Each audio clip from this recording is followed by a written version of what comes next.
Hey Waves listeners, this week we're bringing you something special. It's an episode of one of our favorite podcasts, Love Letters. Love Letters tells stories about romance, marriage, partnership, sex, loss, and the human heart, served with a side of advice. On the new season, host Meredith Goldstein explores all the ways money plays into love, dating, and relationships. Like, what happens when two partners come from different wealth backgrounds? Or who should pay for drinks on a first date? In this episode, Meredith asks, how do couples decide whose turn it is to pursue a career dream? She talks to two women about how they balance their goals and desires with those of their partners. I think you're going to like this one. Here comes the episode. You can find Love Letters wherever you get your podcasts.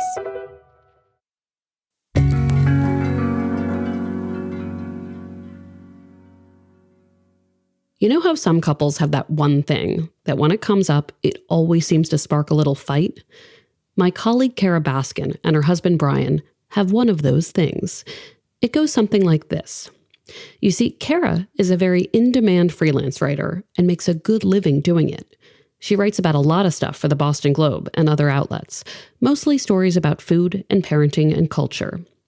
But she would love to prioritize a book she's writing about women and middle age. Brian encourages her to do exactly that.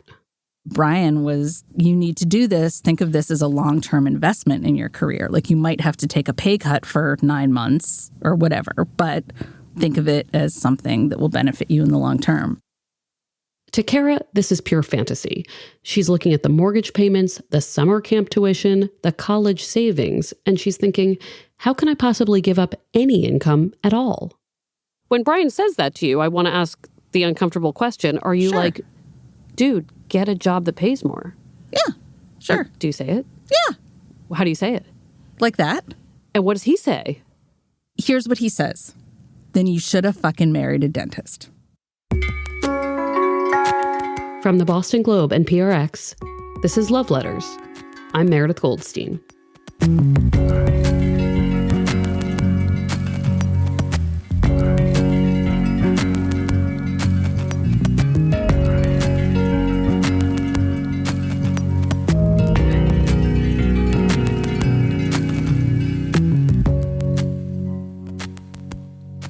Part of why I wanted to do a season about money is that it is such a difficult thing for couples to navigate. Even healthy, loving, been at this a long time kind of couples. Kara and her husband Brian fall into that camp. They've been together for almost 25 years. They have a couple of kids. Kara says they share values on just about everything. By almost any measure, they're doing pretty well. And yet, it's still hard. On today's episode, you'll hear from two people, Kara and another married person, about what it can look like to share. As I mentioned on that season preview episode with Bob, my financial advisor, the concept of sharing is something that has always scared me about romantic partnership. How do people combine finances, lives, priorities without losing out or getting resentful? How do people forgo their own desires in life to let a partner thrive? That feels really daunting to me. But today's stories help me figure out how it can work. It turns out that while you cannot have it all of the time, you can have a lot by giving and noticing what people are offering in return. So today, a story about partnership and compromise, told in 2 acts.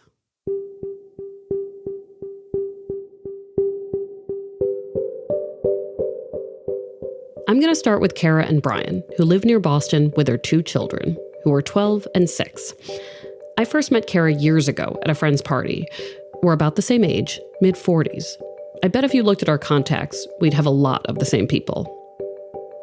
Talk a little bit about what you write about for the Globe and other places.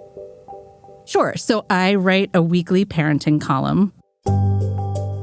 The name of the column is Parenting Unfiltered, so it's not like the aspirational, glossy parenting stuff. It's like, what if you're a mom and you drink 5 glasses of wine every night? Or how do you balance your budget when you need to pay for college and summer camp and daycare? And what does perimenopause look like? And sort of all of the dirty, gritty things that come along with being a parent. And also, I think it's geared, mainly toward women.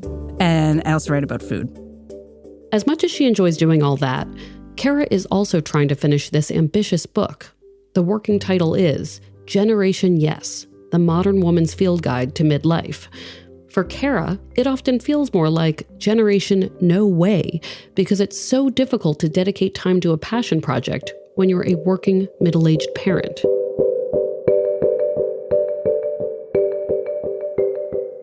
Let me back up and tell you a little bit about Kara's background. She grew up in a middle-class household in Acton, Massachusetts, a little ways northwest of Boston. Her father was an attorney for the government. Her mother stayed home with Kara and her brother. Kara's parents had been high school sweethearts. That influenced her own thinking about partnership and romance. I kind of thought that was the model, and that's what people did. You're like a lobster who mates for life, like the first person you meet. So that's all I knew. And I really liked stability, and I was not into dating a lot of people. I had enough going on in my own head that I just wanted, check that box. So when Kara gets a boyfriend her junior year of high school, she's like, okay, cool, I'm all set. And he ended up breaking up with me on Valentine's Day of our sophomore year of college at my Hotmail email account. And not even my primary Hotmail account, Meredith. It was my secondary Hotmail account. It takes a while to get over being Hotmail dumped, but Kara eventually starts dating again. About a year later, as a junior at Mount Holyoke College in Western Massachusetts, she meets Brian through a friend in her dorm. Brian is a student at UMass Amherst, just up the road. I was dating someone else at the time, but I knew that it wasn't going to last. And we went to this party, and literally he opened the door, and I was expecting kind of this beefy frat guy. And he opened the door, and I was like, oh, he has the same birthday as me. Instantly, I knew that we had the same birthday. I sound like a crazy horoscope person, but I knew. And I was right. The first thing I said to him was, were you born on January 12th? You do sound like a crazy horoscope person. I kind of am, but which I say with no, I feel so judged. As a Cancer, I feel very sensitive about the whole thing. Right. But well, I'm a Capricorn, and I'm very practical. So this would not be my style. But I knew, 100% knew. So he says, yes, I am also a Capricorn. Correct. Then what? So I was ethical, and I was dating someone else, but I thought he was very cute. This was the week before spring break. I flew to London to visit a friend, and I remember telling my friend who I went with, I think I've met this guy who I'm going to dump this other guy and date, this is how it's going to happen. And that's what happened. I literally broke up with this other guy as soon as I flew home from London and started dating Brian.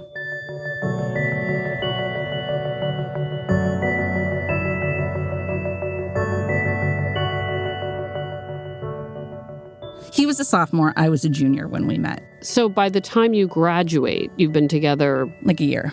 Okay. A year and change, yeah. So talk me through graduation and the plan after. Okay. So that's where things get dicey.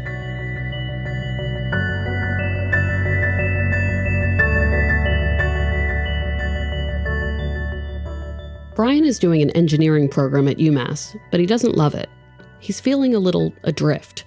And so when Kara gets a job at NBC News in Washington after graduation, he decides, what the hell, I'll just come with you. Kara feels great about this. It's like her adult life is starting. She's got that serious partner she always thought she'd have. So you move to DC. What's his plan?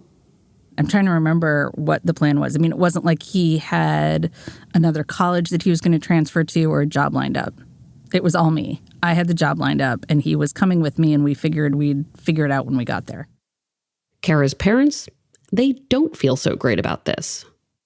Brian is very put together and normal. He looks like any suburban dad. He looks like he could balance my budget, do my taxes. Yeah. And I mean that as a compliment. He's very stable and very cute, and people are like, oh, he's so nice. He's great. But in college, he was called Shaggy, like Shaggy from Scooby-Doo, because he had the hair and he was very tall and lanky and he looked like Shaggy. I remember my mother being like, we didn't send you to Mount Holyoke to have this happen. She was woebegone. She was rending her garments. She was worried that he was not polished. And that sounds very shallow, and maybe in some ways was. And she came to really love Brian and see what a great guy. But at first impression, he was not Vineyard Vines, popped collar, he just didn't present that way. Pretty soon, though, Brian proves the doubters wrong. He gets a job as a marketing manager at the Environmental Protection Agency, which pays pretty well for someone who hasn't graduated college. He goes on to finish his undergrad degree at George Mason University in Virginia. Kara and Brian get married in 2006 and make a big move the next year. They relocate to the Boston area for Brian to get his MBA. Maybe you both decided you'd be here at some point, but you're here for his thing. Yeah. And our families live here. So how did it change sort of the dynamics when his thing was his thing as opposed to him finding a thing around your thing? It quickly became my thing again, which is sort of the theme. Kara gets a part-time job at the Boston Phoenix, the city's beloved alternative weekly newspaper at the time. May it rest in peace forever. Even though Kara and Brian have come to Boston ostensibly for his MBA program, it's Kara's career that begins to blossom. She gets a gig editing a magazine. She's working on book projects. Her freelance career begins to take off. And then a bunch of stuff happens around that time. Brian graduates at the height of the recession in 2009, when jobs are scarce. Kara's magazine gets canceled. They have their first child in 2010. They spend several years trying to buy a house. Kara is feeling fortunate that her parents had been able to pay for college, so no student loans. But she's also becoming more aware of how big a role family wealth plays into some people's ability to buy houses and to not have to work all the time, especially people in creative fields. I wasn't at a disadvantage, but I didn't have someone saying oh, here's your down payment. We did it all ourselves, and I felt very tired. And I felt like, when will it get easier?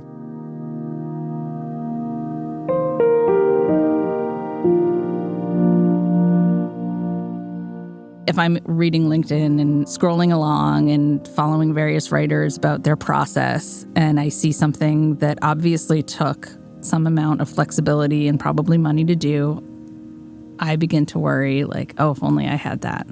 And it's like a little bit of self-sabotage, And I realize that it's probably wrong.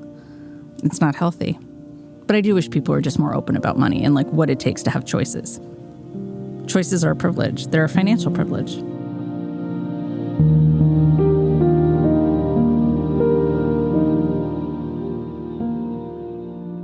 After getting his recession-era MBA, Brian does finally land a job doing business development for an energy management startup. Then he becomes director of sales at a different startup, a job he still has. He makes a good salary. Could he make a lot more with that MBA? I'm sure he could, but he likes his job. Plus, his schedule is flexible enough that he can walk the kids to school and coach soccer.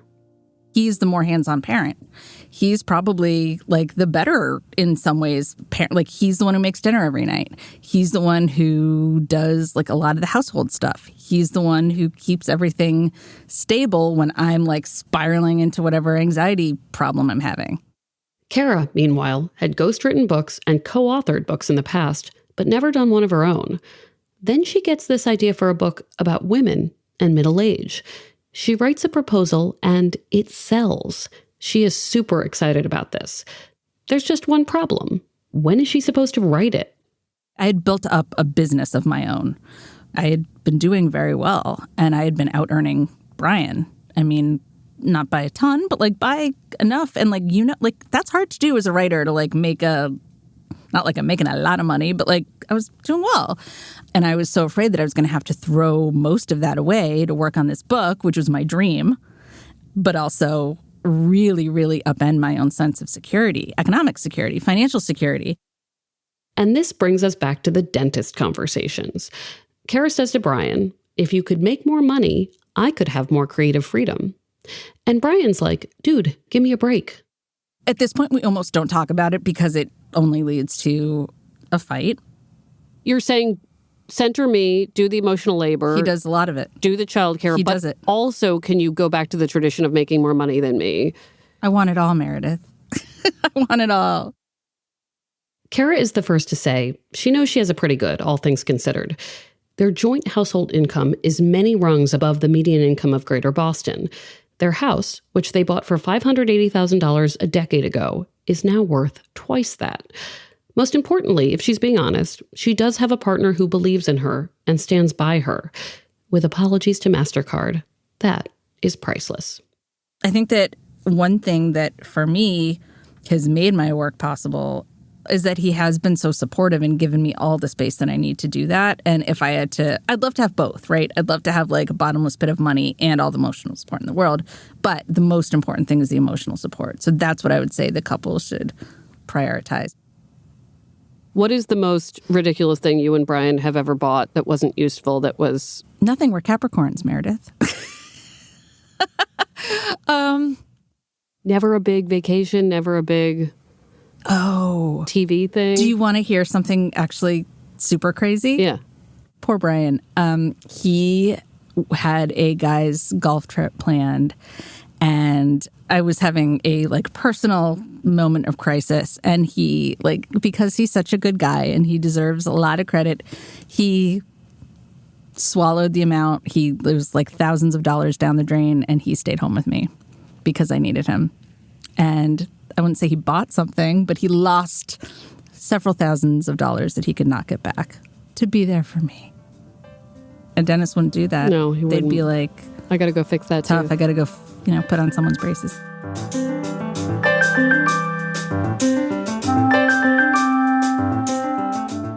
Thank you so much, Kara, for sharing your story. I am so happy to be here, and I love to overshare my stories. When we come back, we'll travel to Hawaii. We'll talk to someone who has a lot of experience with these family and financial pressures in her professional practice and in her own life. That's after the break.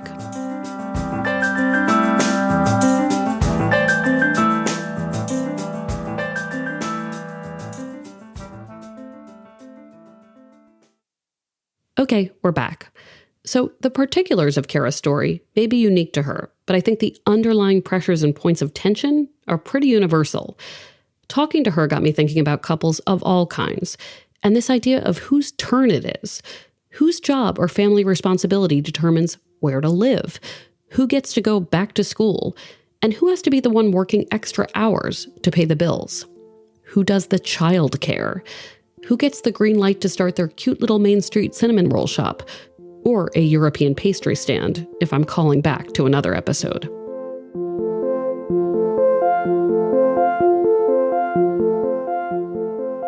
The point is, these are big questions that partners everywhere confront every day.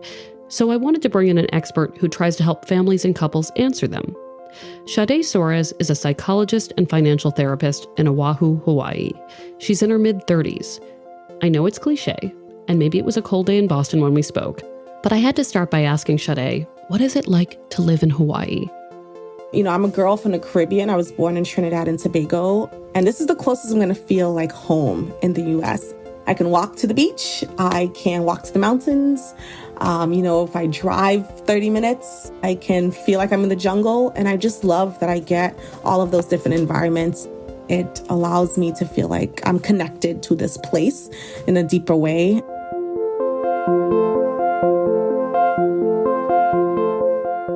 Sade and her husband Abel have built a practice they call Huimalama Advisors.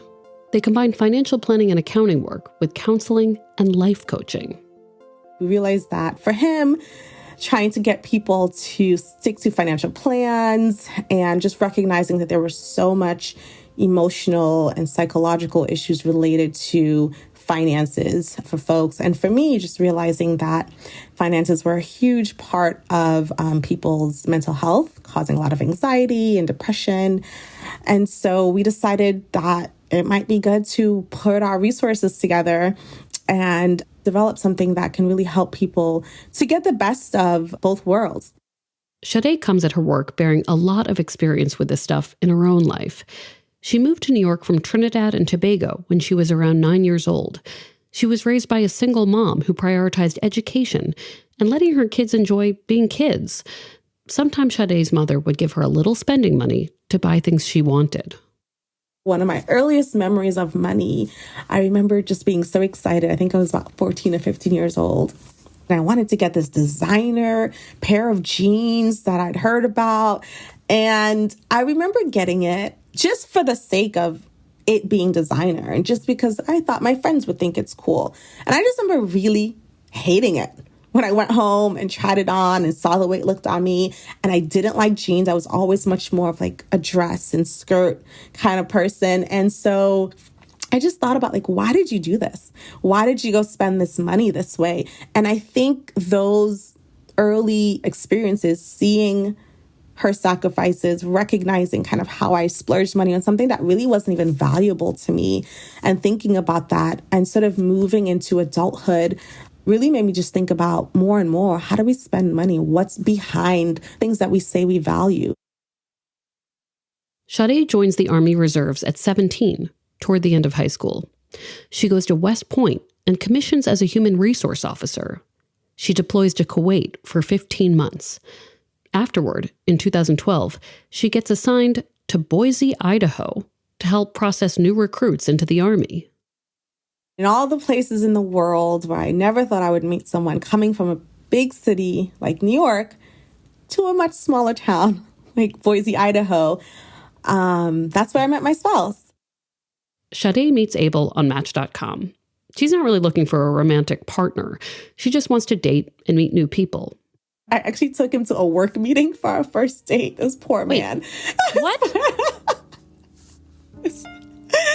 Well, I felt like that was safe. I'm around colleagues, and I know.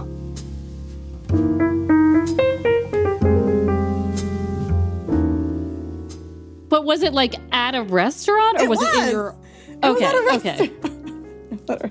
So we, that was our first date, and we've been together ever since. So how long did it take before you were like, okay, we're a couple building something? Not long. We got married 11 months after we met.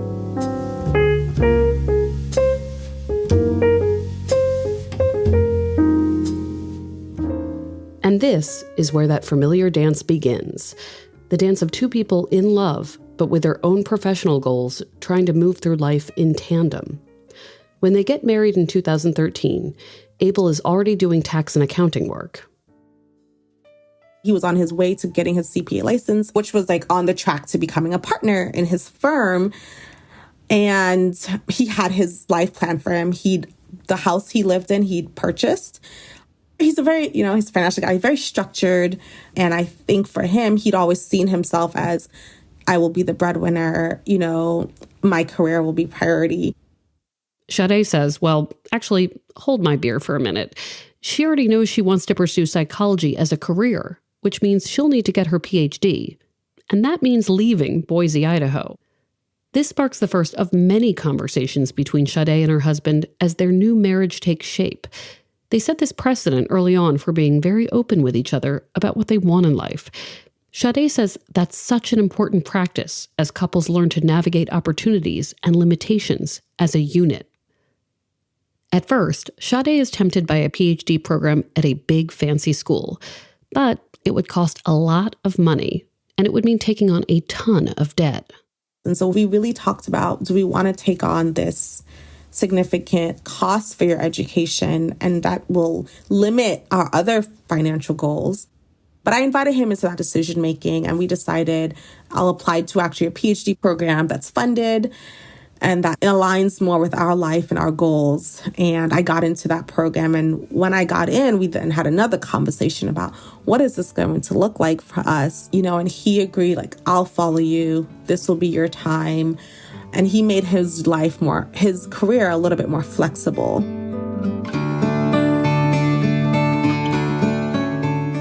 Abel follows Sade to Maryland, where she gets her PhD in psychology at a university there. He continues to work on his certifications for financial planning and accounting. Eventually, he gets a job in that area. They also have 2 kids during this period, and Abel is doing most of the childcare and housekeeping because he knows that's his role right now. That's what they've agreed on. When it comes time for Sade to choose where to do her internship and residency, she and Abel continue this open dialogue they'd established in the early days of their relationship.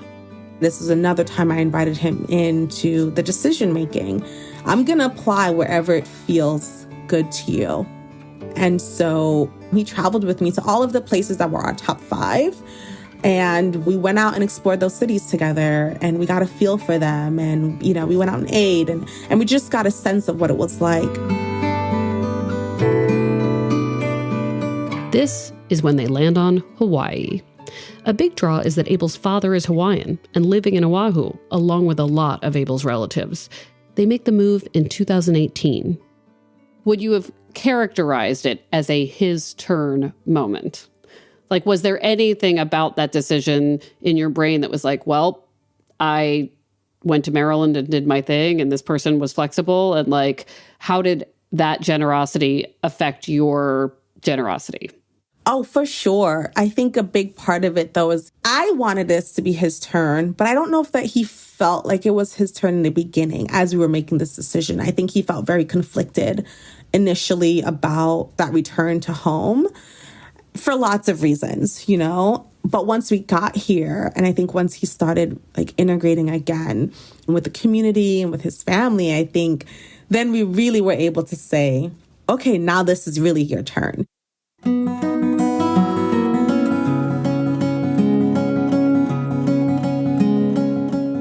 It's more than just Sade agreeing to move to a place where her husband has roots.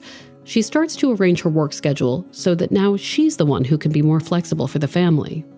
And it doesn't mean that like I didn't have to be places or have to work, but I was the one who was more willing to say, okay, if the kids are sick, I'm going to go pick them up. If you have meetings late at night, then that's what you need to do. If you need to work on the weekends, that's what you need to do. So it really shifted sort of kind of naturally into it being his turn.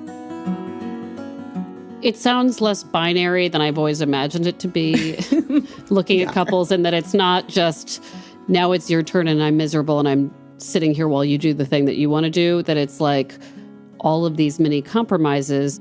And, I think when I say like it's his turn, it really, to me, it's about time. I think it really boils down to whose time is sort of prioritized right now. And that doesn't mean I don't get any of his time, right? And it doesn't mean he's not still the wonderful dad and family man. It just means that right now we got to prioritize his time. We got to really put boundaries around his time because it's his turn to do all the things that he needs to do to feel that, to feel really good about his life and to feel that he's meeting his personal goals as well. You mentioned that his sort of philosophy might have started one way, right? He's the breadwinner. He's this, some more traditional and vibes. And what you were describing is not that at all. It is a true equal partnership where everybody's needs and moments in a day are considered. And was there a moment where that became clear to him? Like, oh, I'm doing it a different way than I thought, and I like it. Lately, he's been able to communicate, this isn't what I expected, but I wouldn't want it any other way, right? And I think expectation versus maybe what he truly values is different. I think he truly values an egalitarian, equitable household, but I think his expectations and where do expectations come from? Maybe societal expectations, maybe lots of other things that are speaking to folks. We're just different. He thought he wanted the jeans, but he didn't want the jeans. That's right, like me.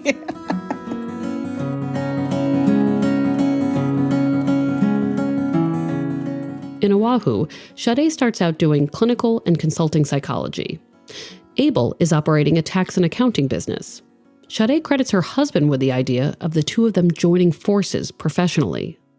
He's the one who kept coming to me and saying, I'm really recognizing that I'm really struggling. These people are paying me to create financial plans for them, to help them with this, and they're not able to maintain it. And as he kept coming and he would try to pick my brain about, habit forming and behavioral change and all of these things. And he just realized this is important. And, so he asked, what do you think about us starting this together? Sade, who has always had an interest in entrepreneurship, says, let's do it. They now operate a practice that does financial planning, tax, and accounting work, life and financial coaching, and psychological services. They work with people in and around Oahu and in other parts of the country. Sade says that when this question of whose turn is it comes up with her clients, it's often from women who have prioritized their careers and feel guilty about it. There's a lot of guilt around, well, I just work so much and we just don't have a lot of time together. And I'm not doing that much in a household. And there's just a lot of guilt around the fact that it's their turn, because they're not framing it that way in a household, that they're not talking about it, and they're not able to have that conversation around what's actually happening in the relationship and really how they're actually, instead of feeling guilty, you're supporting your household, right? You're doing all of these things because you see this vision and you have these goals for your household. Some might say that the minute kids are introduced, no matter how those kids come into the picture, that there's this unspoken, it's clearly a one-sided labor situation when you have men and women specifically, that it's never going to be her turn again. Right. Have you had to help couples in that situation sort of name what work is being done that might not have a number attached to it? The way I talk to folks about it is that I simply ask, okay, who's babysitting on the weekends? Who's doing the laundry? Who's cooking the meals? Who's shopping for the household? Who's planning for the kids' events at school? Who's showing up for parent-teacher conferences? And I think when we start looking at time, again, I sort of say time for me is so significant, right? When we say time is money, well, time is value, right? Time is how we can really identify, the work that folks are putting in. And so when I start asking those questions, I think couples really start to really be able to look at the picture and ask themselves, is this how we saw our household running? Is this the equity we saw that would be in our household? Does it have to be this way?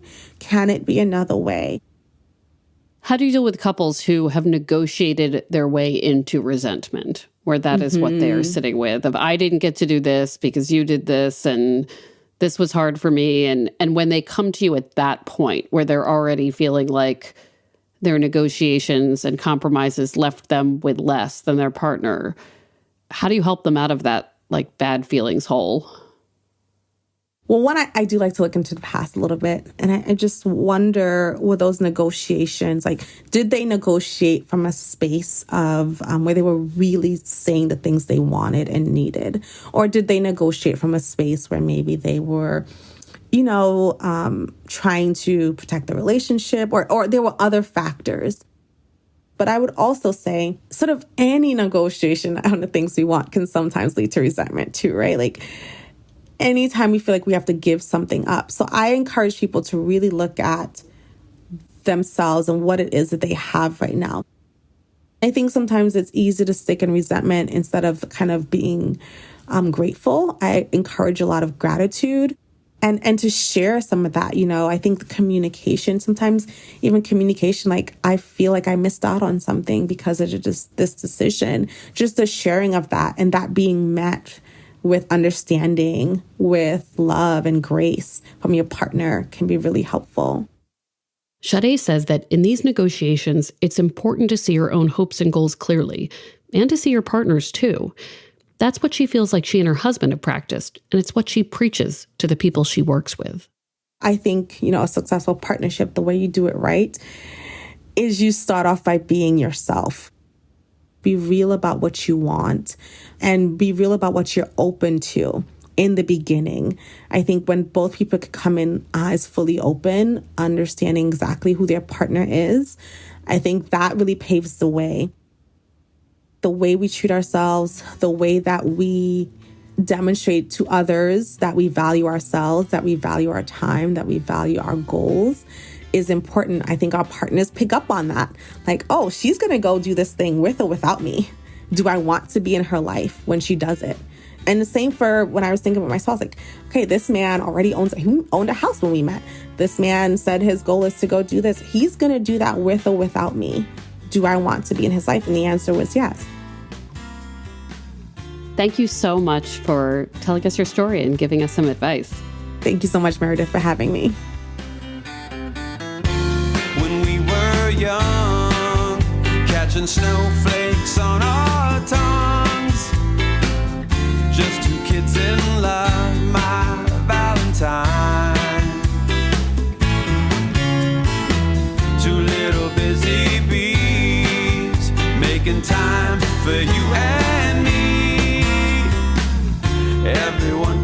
see you're my Valentine.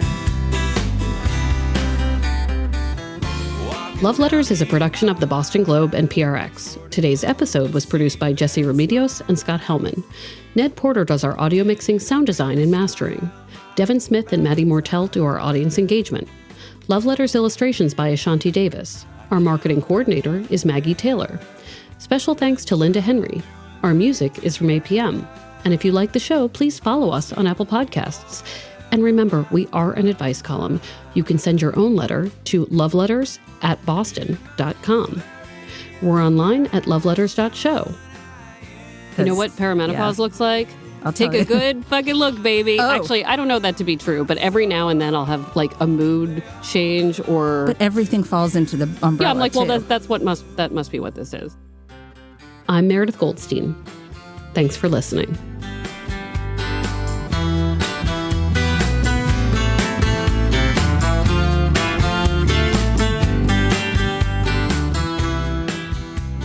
That was a sneak peek at the new season of Love Letters from the Boston Globe. You can hear more stories about money and relationships by searching for Love Letters wherever you get your podcasts.